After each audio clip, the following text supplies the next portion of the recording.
Let me ask you this. How many times have you sat through a coding tutorial, typed out a to-do list app, and then thought, how does this actually get me closer to a real job? You spend weeks practicing how to write code, but at the end, all you've got is a silly program that no one cares about. And today, the joke is on us, because AI can generate the same to-do list app in less time than it takes for you to set up your editor. So if the old playbook doesn't work anymore, what does? The twist here is that the fastest way to learn coding today looks nothing like the way we were taught. It's not endless syntax practice, it's something that flips the old playbook on its head. In this video, we will use this new playbook to build an AI app. Let's call it the Happy Bot. Happy Bot is a mental health app that listens to your mood and responds with encouragement or playful messages to lift your spirits. By adding one feature at a time, you will get a working app, and along the way, you'll bump into the fundamentals so you will know exactly what to dig into next. I've been building and working with tech for over a decade, and I've made just about every beginner mistake you can think of. My goal here is to share the shortcuts I wish someone had handed me when I was starting out. So whether you are preparing for your first job or looking to grow in your career, subscribe so you can get the real-world advice that you can apply right away. But before we jump into step 1, let's zoom out for a second. The old way of learning to code was like taking a photography class where you spent months studying aperture and shutter speed before you even were allowed to pick up the camera. Yes, you're learning the theory, but you're not seeing a single picture. The way we will do it today is going to be different. From day one, you will take a photo shot. It may not be perfectly composed, but it's a real photo. Then, as we go, we will learn how to add depth of field, balance the light, frame the shot, one layer at a time. And that's exactly how we're gonna build the Happy Bot. Let's get to the first step. Your first goal is gonna be very simple. It's just to see Happy Bot appear on the screen. So go ahead and open Cursor IDE or any other AI code assistant of your choice. Give the cursor this prompt. Create a minimal Next.js app called Happy Bot.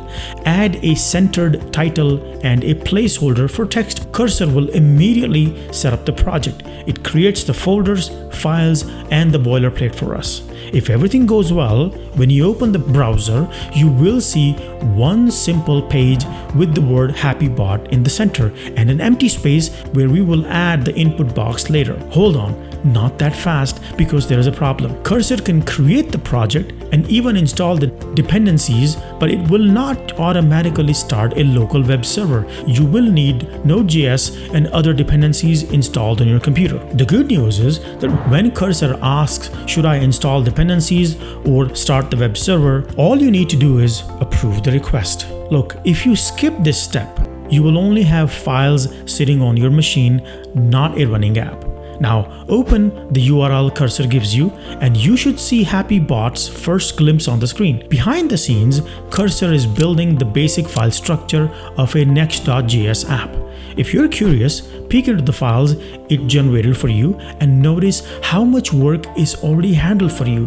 This is your blank canvas. Next step, let's make Happy Bot listen to us. Write this prompt. Add a text box and a button. When I type text and click submit, display you said the following text under the box. As a result, the cursor will generate the code. Open the URL in the browser again.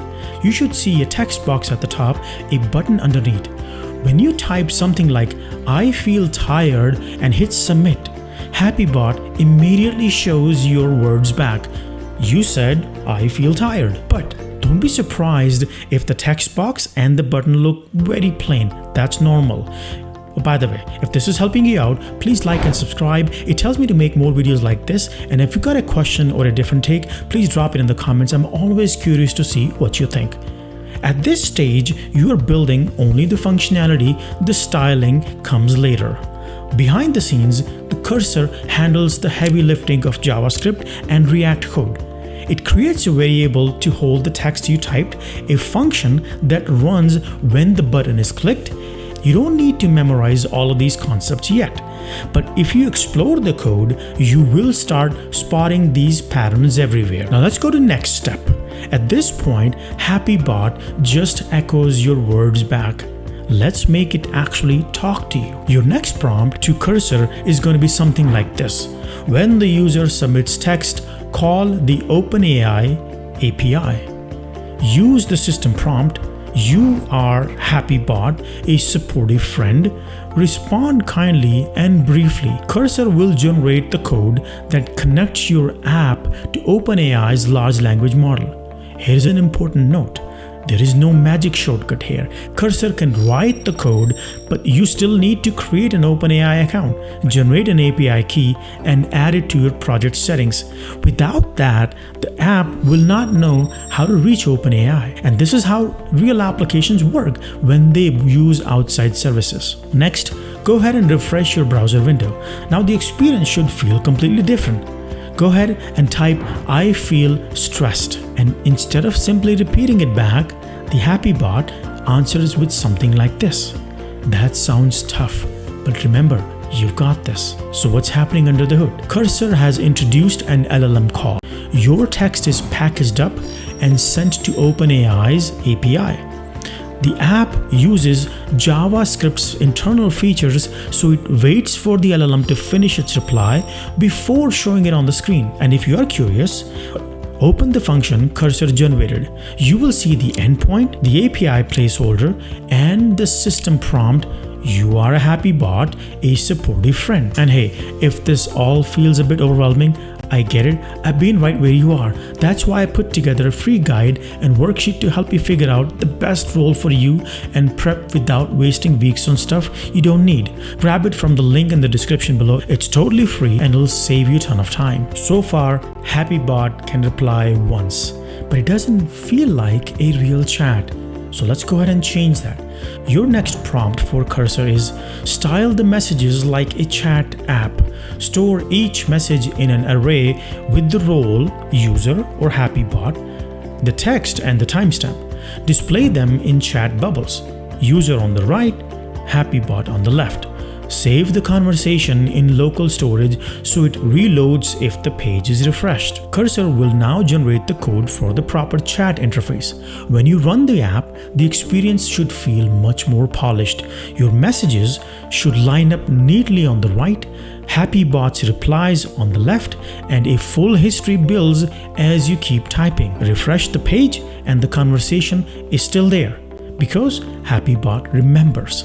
Under the hood, Cursor is using an array to hold the chat history, a loop to display it, conditionals to style, and local storage to save it all. And that's how your HappyBot app goes from a single reply to a conversation that lasts. So by now, HappyBot can chat, but it still sounds generic. Let's give it a real personality.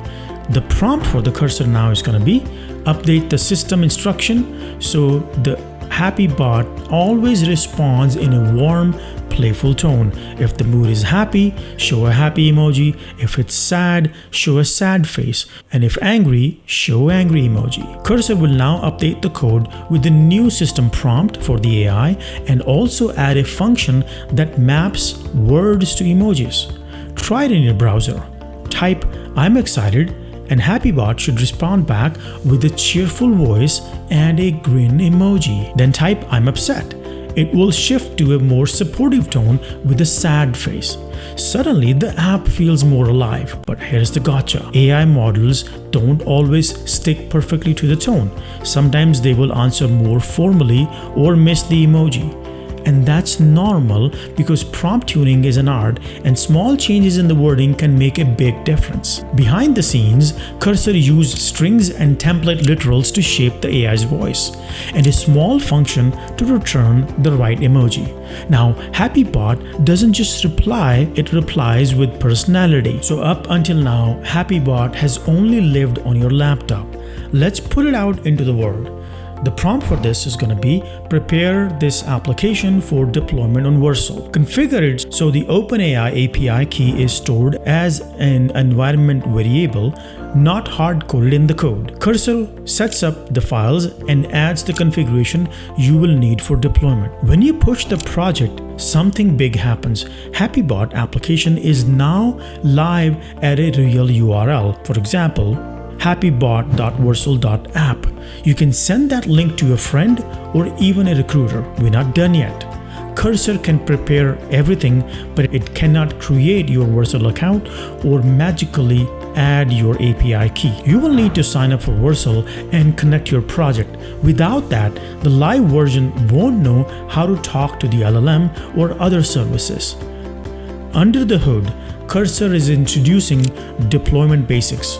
For example, a build step to package your code, environment variables so secrets don't leak, and a hosted environment where the app runs 24/7.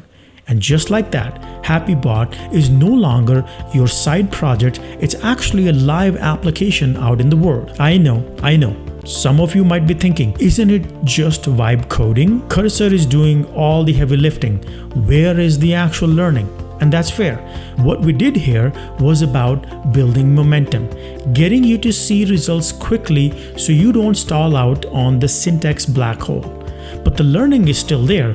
Under the hood, you touched variables, arrays, API calls, and functions, the building blocks of real coding. And if you want to dig deeper, I've made a whole separate video where we slow it down, strip away the AI help, and walk step by step through a simpler example. I'll see you in that video.